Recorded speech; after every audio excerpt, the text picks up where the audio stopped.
Les hauts plateaux de Pleiku avec ses rizières et ses plantations de café. Dans cette région du centre du Vietnam, les touristes se font rares. Mais un étranger a décidé de s'y établir avec un but bien précis. Former les footballeurs vietnamiens de demain. In attack, take pleasure. I want to see the ball, make many pass. Okay? Control, pass, control, pass. If you keep the ball, it's for go. Make 1-1. Oh. Guillaume Greshon est un ancien footballeur français de Ligue 2, reconverti éducateur à des milliers de kilomètres de chez lui. Il recrute des Vietnamiens qui, dès l'âge de 12 ans, sont programmés pour devenir professionnels. 10 entraînements par semaine et toujours pieds nus. Les règles de l'académie Jean-Marc Guillou sont respectées à la lettre. Ces jeunes-là, ça représente déjà l'avenir du pays. Alors peut-être pas tous, mais j'espère une grosse partie de cet effectif-là. On essaye d'apporter un football basé beaucoup plus sur la technique, l'intelligence, d'éviter les contacts. Donc c'est un petit peu à l'opposé de ce qui se faisait avant. Et maintenant, beaucoup d'équipes se mettent aussi à jouer comme ça. La méthode a déjà porté ses fruits dans le passé. La première académie JMG en Côte d'Ivoire avait formé la génération dorée des frères Touré, Gervinho ou autres Salomon Kalou. Ici, les places sont chères. Sur 1000 jeunes, seul un sera choisi. Entraînement, match, école, l'emploi du temps est chargé. Le samedi, cours d'informatique avec une professeure un peu fan. Ces joueurs sont très actifs et c'est souvent un signe de grande intelligence. Ils s'entraînent si dur et sont parfois si fatigués. Mais ça veut dire qu'ils ont l'habitude de donner leur maximum. Guillaume veille à la discipline chez ses jeunes joueurs. En 11 ans, il a vu le Vietnam se transformer avec notamment l'apparition de dizaines d'écoles de football, pas toujours très professionnelles.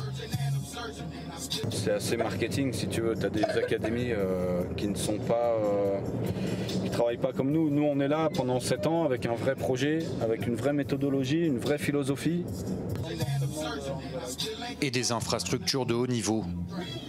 Car l'académie est le centre de formation du club Doang Anh Gialai, en première division vietnamienne. Son président, un richissime homme d'affaires de Pleiku, qui a tout financé. Un complexe qui ferait envie à bien des clubs européens. Jeunes et professionnels dorment, s'entraînent et mangent côte à côte. Ce Jamaïcain est la seule recrue étrangère. Au tout début, l'un de mes coéquipiers m'a demandé « Mais pourquoi t'es venu au Vietnam ?» Et je lui ai répondu « Pourquoi pas ? Vous savez, ici, on a un docteur qui est toujours disponible. On a 3 repas par jour. On a la salle de musculation. On a vraiment tout ce qu'il faut pour réussir. » À domicile comme à l'extérieur, la ferveur est toujours là.